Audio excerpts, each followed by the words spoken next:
તાંત્રિક વિધિ કરવાના બહાને રૂપિયા પડાવનાર ઢોંગી બાવાઓ ઝડપાયા હતા. વિધિ કરવાના બહાને લોકો પાસેથી રૂપિયા ખંખેરતા બાવાની સાયબર ક્રાઇમે રાજસ્થાનથી ઝડપી પાડ્યા હતા. અડાજણના વેપારી પાસે ઘરમાંથી 7 આત્મા બહાર કાઢવા અને દટાયેલું સોનું બહાર કાઢવા 15 લાખ પડાવ્યા હતા. લોકોને ઝાંસામાં લેવા સોશિયલ મીડિયા પર જાહેરાત મૂકતા હતા. રૂપિયા ઓનલાઈન ટ્રાન્સફર કરાવતા હતા. પોલીસે મુનેશ ભાર્ગવ અને મનોજ ભાર્ગવની ધરપકડ કરી વધુ તપાસ હાથ ધરી છે. પોલીસ કમિશનર શ્રી સુરત શહેર, અધિક police commissioner Shri crime branch Surat શહેર, નાયબ police commissioner Shri crime branch Surat શહેરનાઓની સૂચના અનુસાર શહેરના નાગરિકો સાયબર ક્રાઇમનો, ફાઇનાન્શિયલ ફ્રોડનો ભોગ ન બને અથવા જો એવા ગુના આચરવામાં આવ્યા હોય તો તેવા ટોળકીઓને પકડી પાડવામાં આવે તે માટે સૂચના આપવામાં આવેલ. તે સૂચના અંતર્ગત સાયબર ક્રાઇમ પોલીસ સ્ટેશનની અંદર અરજદારની એક FIR નોંધવામાં આવી હતી, જેમાં ઓક્ટોબર 2022થી લઈને મે 2023 સુધી જે અરજદાર છે એ ફાઇનાન્શિયલ ફ્રોડનો ભોગ બનેલ. એમાં અરજદારને થોડી ઘણી ઘરમાં તકલીફ હતી. એ હિસાબે ફેસબુક ઉપર શૈલેન્દ્રનાથ અઘોરી નામનું ફેસબુક એકાઉન્ટ છે. એના ઉપર એવું લખેલ અરજદારને મળ્યું કે તાંત્રિક વિધિ છે કે સभी સમસ્યાઓ કા સમાધાન કરે. અરજદારને તેમાં વિશ્વાસ પડતા અરજદારે સદર એકાઉન્ટ ધારકનો સંપર્ક કરેલ. ત્યારબાદ વોટ્સઅપ પર તેમની સાથે વાતચીત થયેલ.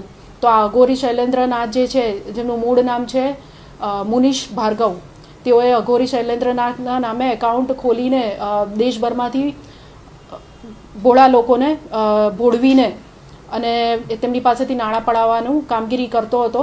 એ દરમિયાન અરજદારનો સંપર્ક થતાં એમણે તમારા ઘરમાં ભૂતોનો વાસ છે, તમારા ઘરમાં ઘણું સોનું છે, દુષ્ટ આત્માઓનો વાસ છે, વિધિ કરવી પડશે એમ કહીને ટુકડે ટુકડે પૈસા ઓનલાઈન ટ્રાન્ઝેક્શન કરાવીને પોતાના જ અલગ અલગ બેંક એકાઉન્ટોની અંદર પૈસા નખાવ્યા છે. લગભગ જોઈએ તો આ જે 6 થી 7 મહિનાનો સમયગાળાની અંદર 15,51,510 રૂપિયા ફરિયાદીના મુનીશ ભાર્ગવ ઉર્ફે શૈલેન્દ્રનાથ અઘોરીએ ભોળવીને ફ્રોડ કરીને લઈ લીધેલા છે.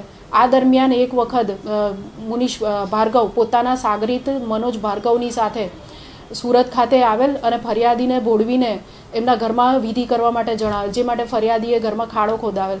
ત્યારબાદ ધાર્મિક વિધિ કરી ધુમાડોને એમ કરીને ફરિયાદીના ઘરની અંદર પોતે લાવેલ નકલી ઘરેણા સોનાના અને હાડકાને એમ બતાવીને ધુમાડાનો લાભ લઈને ફરિયાદીને ભોળવીને જણાવેલ કે તારા ઘરમાં આ દુષ્ટ આત્મા છે અને આ જે સોનું છે. ત્યારબાદ હાથ ચાલાકીથી એ સોનું અને બધું ગાયબ કરી દીધેલ ધુમાડાનો લાભ લઈને ફરી. અને પછી આરોપીને એવું ફરિયાદીને એવી રીતના જણાવેલ કે તમારે જો વિધિ કરાવશો તો આ વસ્તુ તમારા ઘરમાંથી જતી રહેશે અને જેટલું સોનું છે એના કરતાં 100 ગણું સોનું તમને જે દેખાયું હતું એના કરતાં મળશે. એ દરમિયાન મનોજ ભાર્ગવ, જે મૂળ આરોપીનો સાગરીત હતો, એમણે તેનામાં પોતે આત્મા આવી હોય એવો ઢોંગ કરીને 108 બકરાની બલી માંગી, જેના માટે ફરિયાદી પાસે ફરીથી પૈસા GDC ન્યૂઝ સાથે સુનિલ ગાંજાવાલા, સુરત.